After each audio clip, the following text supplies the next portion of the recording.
Think about the last time you checked your bank app at the end of the month. You weren't shopping. You were searching for answers. You scrolled past a handful of charges you recognize.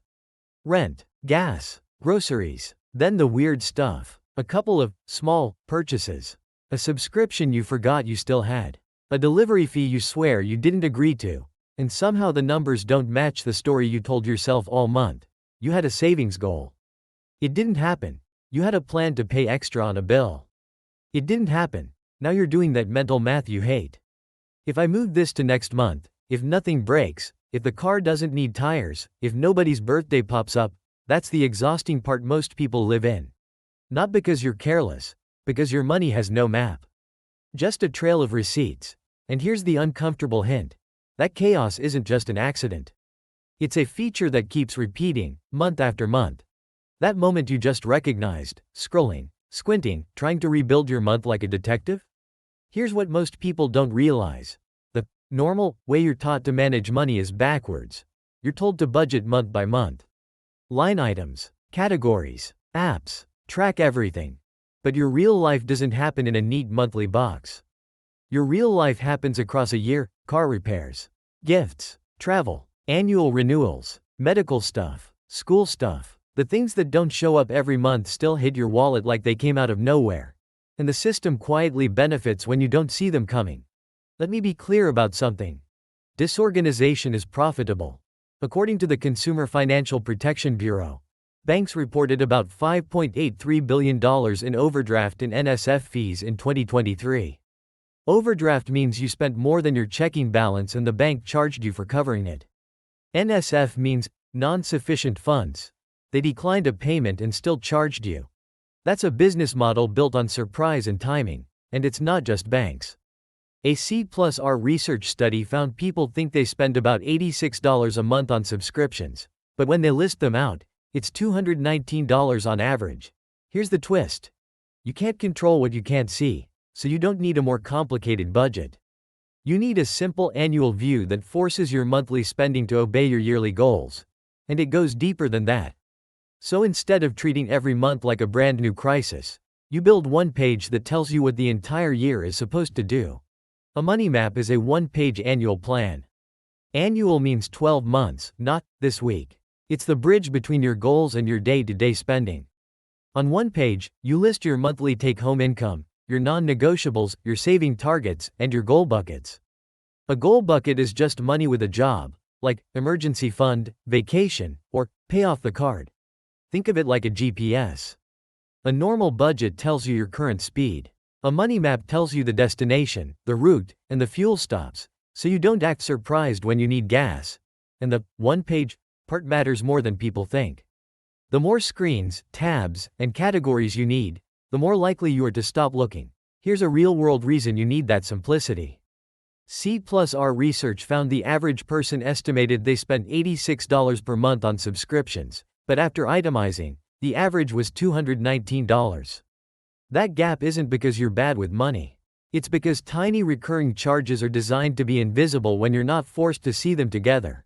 A money map forces that visibility. It makes the leaks show up. For you, this changes the emotional game. You stop hoping there's money left for goals at the end of the month. You decide what your goals get first, then you set spending boundaries that make the math true. And when something random hits, like a registration fee or a car repair, you don't call it an emergency. You call it already on the map.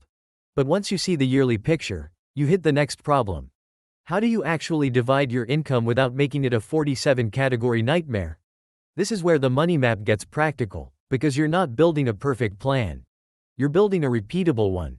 Start with your monthly take-home pay. That's what lands in your account after taxes and deductions. Then split your money into a few big lanes: essentials, future you, and present you. Essentials are housing, utilities, groceries, insurance, minimum debt payments. Future you is savings and goals. Present you is guilt-free spending. If you need a simple starting point, the 50-30-20 rule is a popular framework: 50% needs, 30% wants, 20% savings. Senator Elizabeth Warren popularized it in her book, All You're Worth. It's not magic, it's training wheels. Take someone like Marcus. a 32-year-old with $3,600 a month hitting his account. His first draft could be $1,800 to needs, $1,080 to wants, $720 to savings and goals. On the money map, that $720 isn't one blob. It's split into buckets: $300 emergency fund, $250 debt payoff, $170 travel. Then he adds the not monthly stuff right onto the page. Car insurance due twice a year, gifts in December, a yearly membership renewal. He doesn't guess. He looks at last year's bank statements and writes those months down. Now the adjustment part, the part traditional budgeting ignores. When life changes, you don't throw the plan away. You edit the map. If rent goes up $150, that money has to come from somewhere. Wants shrink, or a goal slows down for a quarter. And that's the real power. You can make one change, see the trade-off instantly, and stop pretending you can do everything at once. Now you've got the structure. But here's the question. What happens to your stress and your progress when your month finally matches your year? Because when your month finally matches your year, something weird happens. You stop treating money like a constant judgment of your self-control. And you start treating it like a system you can run. The money map isn't discipline. It's visibility plus decisions made ahead of time. On one page, you can see what's supposed to happen before the month starts.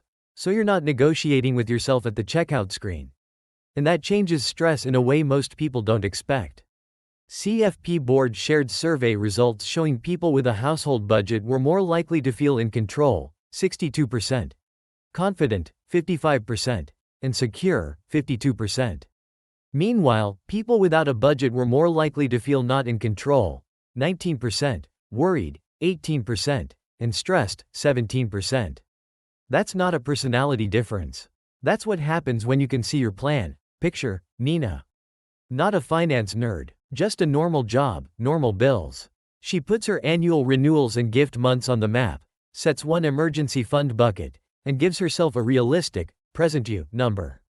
2 months later, the car repair hits. It still sucks, but it doesn't become a spiral. Because the money already had a job. And the job included things that will happen. For you, the implication is simple. The goal isn't to track every latte. The goal is to remove surprise. When you can point to a box on your map and say, this is what this money is for, your spending gets calmer, and your savings finally stops being whatever's left over. So what do you actually do with all of this, starting this week, without turning your life into a spreadsheet hobby? Here's exactly what to do. Step 1. Pull 12 months of reality. Bank statements, credit card statements. Look for the not monthly hits: insurance, holidays, school fees, annual renewals, travel, car repairs. Write the month they happen. Step 2. Build your one-page map. Top line: average monthly take-home. Then 3 lanes. Essentials, future you, present you. Use 50-30-20ths as training wheels if you need it. If your essentials are higher than 50% right now, that's fine. Just make it true on paper. Step 3. Turn goals into buckets with deadlines. Emergency fund: $1,200 by December. Debt: $2,400 by October. Divide by the months left. That's your monthly target. Step 4. Preload the surprises. For every non-monthly expense, create a mini sinking fund. Example: $600 car insurance due in 6 months becomes $100 a month. Step 5. Review quarterly, not daily. Once every 3 months, adjust the lanes. One change, one trade-off. No shame. If you want the fastest start, grab the free one-page annual money map template in the description and fill it out alongside this video. And if this style of what the system hides and what you do instead is useful, subscribe for more.